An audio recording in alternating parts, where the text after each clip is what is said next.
Welcome to Love, Less Than Lies. I'm your host, Ken Canion. And on today's topic, we're going to talk about, on today's show, we're going to talk about why people have given up on love, or have you given up on love, and what to do if you have. Or if you're at the brink of wanting to give up on finding that person for you, finding the person who was meant for you, or, you know, as some people call it, soulmates. I'm not necessarily a believer in soulmates. My wife and I, you know, we go back and forth. Like, she believes in soulmates. I don't. I believe that there are people out there who have similar core values as you do, and you can make it work. Now, that's a topic for another day, because like I told her one day, she was like, I was the one for you, you were the one for me. I said, yeah, but the truth of the matter is we have made it work. There was a time when we wasn't working. And I said, well, wait a minute. So if you go to the soulmate thing, now, all right, so I digress, but let me give you this. So I said, okay, if the soulmate thing is true. Now, let's say you get married and the person dies and you marry somebody else. Was the first one your soulmate or the second one? Okay, I mean, I'm just curious. If you get married and you get a divorce, was the person you divorced your soulmate or the one you married? So I have a whole new thought process around soulmates, but I'm not gonna get into that. That's for another day. So what I want to talk about today is I want to talk about if you've given up on dating, if you've given up on love, if you've given up on finding the right person for you. I want to inspire you today. I want to give you a different perspective. And I want to use one of my clients. And this may not be like necessarily a popular message, but it's going to be a real message. So you know so my client last year came to me, and she was in a bad way. She was tired of men. She did not want to be in a relationship, and she had a lot of the misconceptions that all men cheat, all men this. She had trust issues based on things that have happened to her in the past, and she didn't want to date. She's like, I just give up on love. And then I told her, I said, well, okay, well, let me ask you this. I said, if you could have it exactly the way you wanted it, what would your future look like? I said, now I said, forget all of what might happen. Tell me what your future would look like. And then she said, if I could, I'd have somebody that I love, that loved me for me, that would accept me for me, who I could have fun with, who I could have intimate moments with, who I could be myself, and all those things. And I said, just for a moment, if you can imagine that, if you can imagine it in your mind's eye, I said, a lot of times, I said, God gave us imagination so we could see ourselves how he sees us. I said, the truth is, you don't want to imagine being in a relationship where someone loves you unconditionally and you love them unconditionally, because the thought of not having that is too great. It's too painful. So you'd rather not think about it. And I made her think about it. I made her go through the process of creating, because the truth is, we're all creators of our life. We're co-creators along with God. And I said, let's begin to create your future. All right, because she was one, she told me the other day, she said, I was a problem child. She's like, I did not realize how bad I was. I said, I did. I said, but I like the tough problems anyway. So she was willing to do what I told her to do. And long story short, she emailed me. She's going to watch this video too. I never mention her name because that's just, I got confidential. I got a lot of clients. But she said to me, now she's moved in with a guy. It's been 8 months. She moved to the city that he lives in. And she said to me, she said, thank you for helping me to believe that I could have it. That I could have it. Because many of you want it, but you're afraid to say it because you don't believe that you can have it. You believe that somebody else might have it, but you don't believe you would have it. And then you look at all of the bad relationships around you, and then you create a picture of what relationships are. And so me and my wife, I told my wife, the truth is, we're going to be the example. We're going to be the example. We're not going to look at other examples. Because you know how it works, y'all. I mean, let me keep it real 100 today. You know, a lot of us look at the pastor and his wife. I grew up in the church, you know, and coming up, I remember I used to be in church. We have singles conferences, and people used to look at First Lady, and you know, Pastor Lockett was my Bishop Lockett was my pastor, and they like, I want a marriage like First Lady and Bishop. I said, I don't. I don't. I want a marriage like me. I want a marriage like me. I look at my parents and see. Here's the thing, y'all. What the problem is we're looking for an example instead of becoming the example. And so what it is I wanted to create an example, because what works for them may not work for me. What works, and so many people have mimicked these relationships and they don't work. I often say mimicking something is not good. Mimicking something is not good. Modeling something is okay. So I wouldn't mind mimic you. I would mimic you.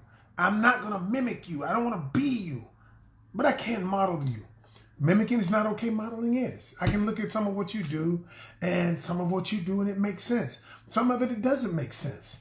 Gender roles, my wife, anything that comes in this house, my wife fixes it. Like she'll put it together. Like if we buy a cabinet or something, I say, just tell me what I need to do.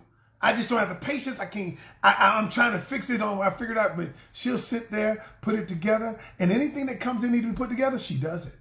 We're not into gender roles. Now she won't take out the trash. But we create roles based on us.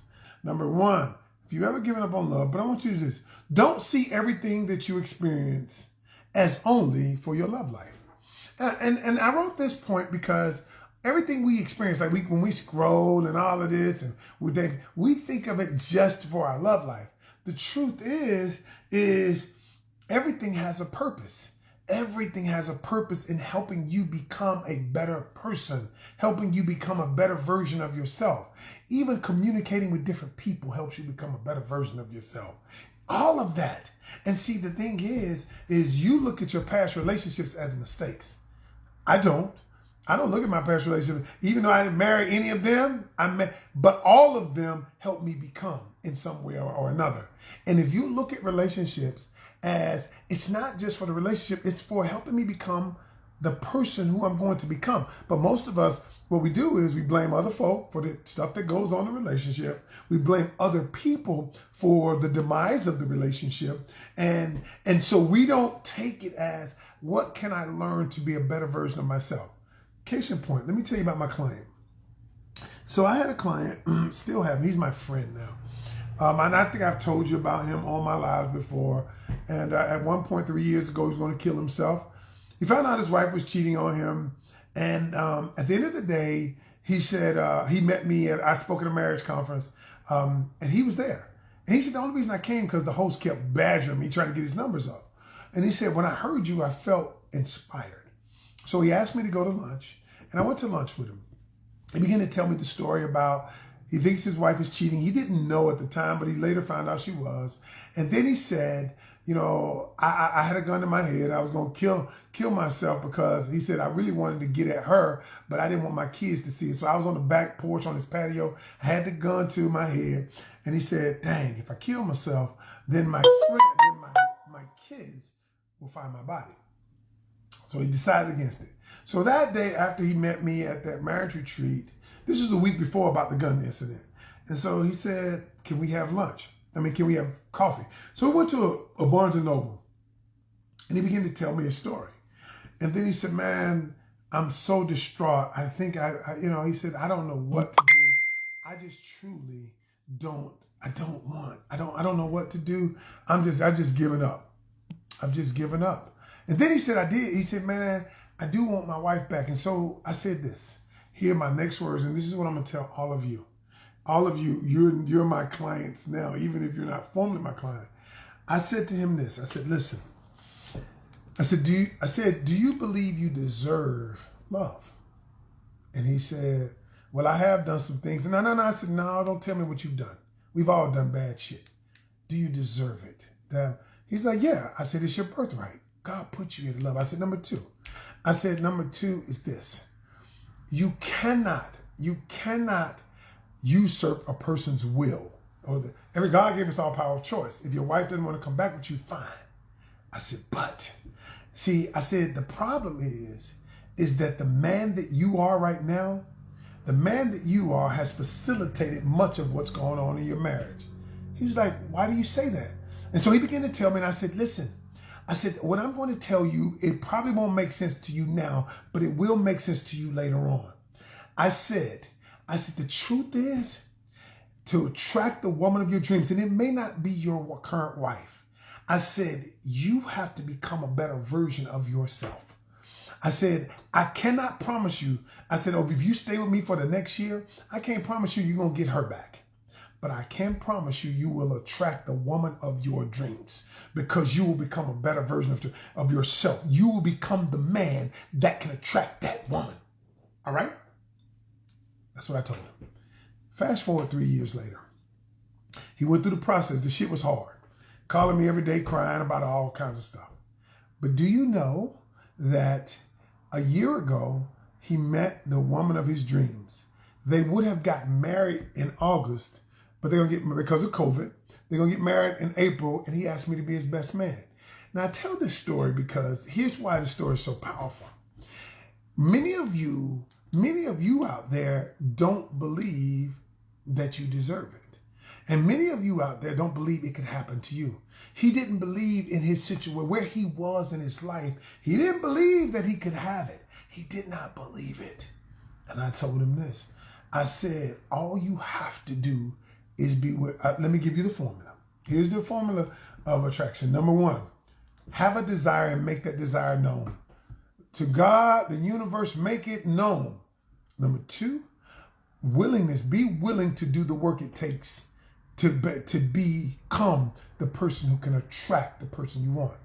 Number three is be willing to take the action it takes to act as if you already had the relationship. All of this is about manifestation of a relationship. Be ready. Be willing to take the action. Even though you don't have the relationship, what would you be doing if you did have it? Do the things you would be doing if you had it already. And so I told him, he was like, huh? I said, what would you be doing if you already had the relationship of your dreams? So he started telling me. I said, let's do it now. Let's do it before you get the relationship. We're going to act as if. That's going to raise your vibrational energy. Now you can attract somebody on that level. And the last thing is, when you do all those things, the belief to do it will start happening. You believe you deserve it. The belief that you can have it will come after you do the other three. Most of us think belief comes first, and it does not. Belief actually comes last in the process. I use Kobe Bryant. As an example. Kobe Bryant was willing to take the last shot, right? But the only reason Kobe Bryant believed he could make it is because he had shot thousands and thousands of shots. He was willing to take the action. He said, I want to be the greatest. His desire was, I want to be the greatest to ever hold up a basketball. And then he said, I'm willing to work hard. See, listen, y'all. Vince Lombardi, the great coach, football coach, said this. He said, the will to win is not the greatest thing. He said, the will to practice to win is the greatest thing. Now think about that. The will to practice, because most people don't want to practice because that's where it's all done. The willingness to practice, the willingness to become someone who can take the last shot, the willingness to become someone who wins in the clutch, the willingness to become someone who can attract the man or woman of their dreams. And when you're not willing to do that, you can't have that. Period. I'll leave you with this. If you've given up on love, and I ain't even get to none of my other stuff, it don't matter. I gave you what was necessary, what you're supposed to have. If you're that person, you've given up, and you're saying, you know what, I'm not going to find the one. Don't give up. Don't give up. Here's what I want you to do. Be willing to become the person who can have the relationship of your dreams. When that happens, now the universe will conspire to give you what you want. But But universe doesn't give you what you want. It gives you you will not attract and manifest based on what you want. You will attract and manifest based on who you are. And so if you become that person, you'll attract that person. That's my time. I'm Ken Canion, the host of Love, Lust, and Lies. And until tomorrow, remember, every journey starts with one step, y'all. Take yours today. Peace.